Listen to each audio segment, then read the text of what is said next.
I love this country, man. I love it here. One of the things I love about America is the insurance policy. Yeah, in America, it's fun, man, because in America, if your car gets hit, it's congratulations, right? You about to get paid.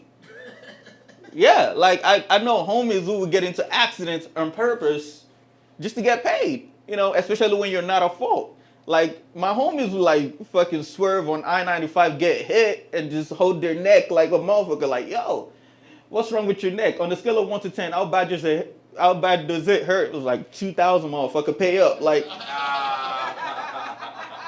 yeah, but America is fun like that. If you get hit in America, it's congratulations. In Nigeria, we don't use insurance. Yes, it goes one or two ways in Nigeria, right? If your car get hit, right, if it's a rich guy who is driving like a G-Wagon who hits a poor guy, he just comes down and he pays that shit off. Easy. That's it. He even does it in such a cocky way. He comes down and he goes, did I just hit your car? Okay, how much is it? How much is the car? I mean, how much is the tail light that I hit? 150? I just sent you 300. Buy two, eat the second one. Like, the audacity. Buy two and eat the second one. I know you don't need the second one, just eat it up, nigga. Like, that's the cockiness of a Nigerian man. Like, I know I don't owe you that much, but I'm gonna flex on you like that. Now, if it's the reverse, if it's a poor guy who's driving like a 99 Camry and he hits a G-Wagon, he's just gonna get slapped. That's it. Yeah, that's the insurance policy. Like, the rich guy is gonna come down and he's gonna be like,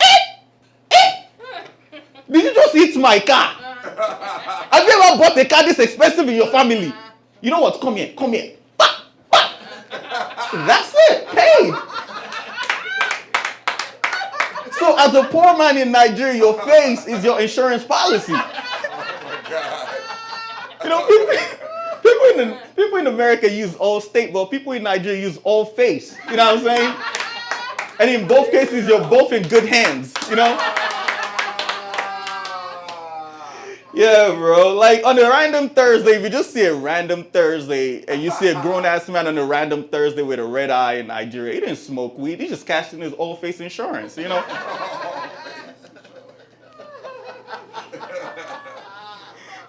Nah, man. Speaking about insurance, people always talk about how, like, the Africans are the biggest scammers and Nigerians are the biggest scammers. That's a lie. You see, the guy who invented the deductible policy, that's the biggest scammer of all time, bro. Because, like, how can you tell me that if my problem is not up to a certain amount, you can't help me? But then if my problem goes over that shit, now you're gonna charge me more for it. Like I drive a Mustang, right? And somebody broke into my passenger window. They just broke into it, and I called Allstate because I'm not in Nigeria. I'm not using Allface, and I called Allstate. I had full coverage. I'm like, hey, somebody just broke into my car. I got full coverage. You got me? They're like, oh yeah, is it just the passenger window that broke? I'm like, yeah. They're like, oh yeah, you got $1,000 deductible. It costs $450 to fix your mirror. We'll send you to Safe Flight to go fix it, right? I got to Safe Flight with so much confidence. I'm like, yeah, I got full coverage. Fix my shit.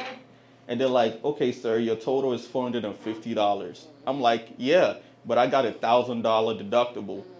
And they're like, yeah. I'm like, so deduct that shit from the $1,000.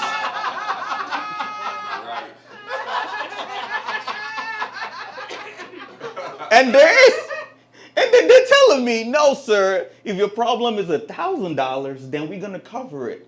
And if it's over $1,000, then we'll cover $1,000 and you pay the difference. I'm like, so you're telling me that my problem is too cheap for you to fix? They're like, yes. I'm like, I'll be back. So I went to the car and I smashed the second window and the dashboard just, and then I got back to her. 15 minutes later, I go back in and I say, hey, miss, you're not going to believe what just happened. I was going back to my car to grab my wallet, and this random white guy just pops up and goes, you African immigrants eating our pets. And he just smashed my shit, bro. Like, what's up now? Help me. And then he goes, sir, actually the damage that just happened, the dashboard and the other one together, I mean the windscreen and the other window altogether cost $1,000. So you still owe us $450. So now I just drive a convertible Mustang with no windows and no dashboard. I just got myself a biker helmet. I'm driving like fuck it. It's whatever. I'm not paying for this shit. You know. Thank you, sir.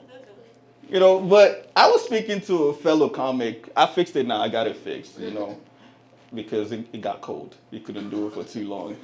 But I was speaking to a fellow comedian about the situation. I was telling him, like, bro, insurance in your country is a scam, bro. I got scammed, man. I couldn't fix this shit. This shit is too expensive. And it's like, hey, bro, stop worrying about that shit, bro. Just take it to a place that is cheap. I got a guy. I got a place where you can fix your glass, everything for cheap. It's called Glass is Glass. I'm like, huh? Did you want me to fix my car's window and windshield in a place called Glass is Glass? Like, Glass is Glass sounds like if you go fix your shit over there and somebody took a pencil and threw it at that shit and it shatters and you go back to them, they're gonna be like, hey, my nigga, glass is glass, you know, like,